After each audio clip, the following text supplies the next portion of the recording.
This is a great video. He's just eating ice cream. My boy Antonio's behind the camera. He's helping me. I wrote this story onto my notes and I talk about it. This is a true story. If you guys want to get some popcorn, some drinks to tune in, you can. It gets really sad. I need to bring awareness to this story and I think more people should be grateful for their life. Oh yeah. So I'm gonna have some of my Coke and I got some ice cream. The good shit. I have no idea how long this video is going to be, but I see like the whole fucking Bible. I'm reading like the whole fucking Bible on this shit. I'm gonna start reading the story. This story is long, so here we go. In the midst of my 12 years of education, there's one powerful story that carries a gigantic lesson for many. A heartbreaking twist, an unimaginable event, or an unexpected tragedy is how I can explain what took place January 26, 2020. 6 extremely long years have passed since I was in the 7th grade. Middle school, man, the good old days. I wasn't no Mike O'Donnell, Archie Andrews, Danny Zuko, or Justin Foley. I was and am just a young teenage boy who struggles with the traits of an introvert. I'm just an ordinary kid telling a very powerful story that needs to be heard. One middle school day, something huge goes down. 2 13-year-old students go head-to-head in a freestyle battle. An extroverted, brown-headed individual, who's now revealed as James Miller, versus a low-key, funny, always smiling, super tall in height kid named Zach Banks. James and Zach go at it. I mean, they're really going at it. This freestyle battle started to inflame a wildfire. This freestyle was like a deleted scene from the movie 8 Mile. Sorry to be the bearer of bad news. This freestyle was like part 2 of Super Hot Fire freestyle. These two motherfuckers were roasting each other with the most childish 4-year-old jokes. Long story short, it was trash. Zach and James weren't friends. They're better to be explained as acquaintances. The relationship is best to be explained as when you're walking down your school hallway and you subconsciously acknowledge the fact that the student you're passing is low-key cool and chill. They weren't friends, but they have a good history. In middle school, the freestyle was only one moment in history that only I can think of a good memory of them. So fast forward like 2 years. I'm in high school with the big dogs. From middle school to high school. Such a huge conversion.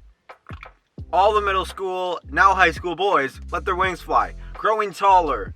Armpits forming hair. Voices getting deeper. PPs getting bigger. Is what happened to the boys. But now we can call ourselves men. Now that we're men. Is the perfect reference from SpongeBob for this topic. I can acknowledge the fact that I was terrified of becoming a 9th grader. It was a big change. It really was. I'm glad I can state that I had good teachers. So remember Zach, the kid who went head-to-head in a freestyle with James? Yeah, he's in my math class. I love this dude. This dude always has a smile on his face. His smile could deadass light up a room that consists of the color Vanta Black. That color is like the darkest color ever. From what I remember, he was in the back left side of the room. I was in the front because I was extra special. Special ed special, guys. I actually became a little cooler. I grew a pair of hairy testicles. I actually have video evidence of me being a cool kid back in the 9th grade mathematics. Yup, that's me. I learned how to side flip. That gave me 10 extra cool kid points. I was always that one kid who would secretly talk to their friends, even when the teachers are teaching. I was a menace, bro. I was a menace to the society. Well, a menace to the school.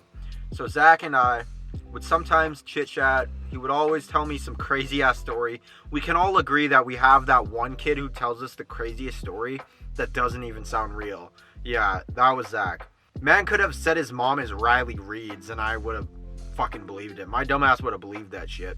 Zach and I weren't friends. We were more like friends in school who would chat up a storm but would never hang outside of school. I guarantee that you, the audience, has had a friend in school that you would never hang out with outside of school. You would only talk and fuck around in school. That was basically our friendship. After celebrating Christmas and New Year's, the students were back in school. January wasn't a bad month. All the students got to have some refreshment from Christmas break. You know Christmas break is nice. You come back from Christmas break and you feel refreshed. You feel like you had a good enough break with your family. It just feels good. In mathematics, I had the best teacher. He was basically the best. Everyone liked him. The end of January has rolled by, and I was sitting in math, and everyone was just doing their work. Well, I can't say everyone. There was one chair that was unoccupied, and it was Zach's chair. In my third period English class, I was conversating with my friend. Everyone was talking, doing their work. You know how it is. Like, the classrooms are really loud. It was a really loud classroom until the whole entire school got an unexpected message from the announcements. I was talking to my friend, and then the speakers started to turn on, and I just thought it was another stupid announcement. Everyone was caught off guard by the announcement. Is all what I can remember. The unexpected message said, last night, January 26th, Zach Banks has passed away. I looked at my friend, and I was confused. My stomach dropped while I was in confusion. I had no idea what the fuck was going on. I didn't know how Zach died. At lunch, I started talking to my friend, and he was pissed. My friend was really pissed, and he came up to me, and I don't know why. I was just like, what are you so pissed about? He didn't really know Zach, too. I didn't know why he was so mad when he never even talked to the guy. He told me that Zach died. I told him that I already knew, but he said he didn't just die.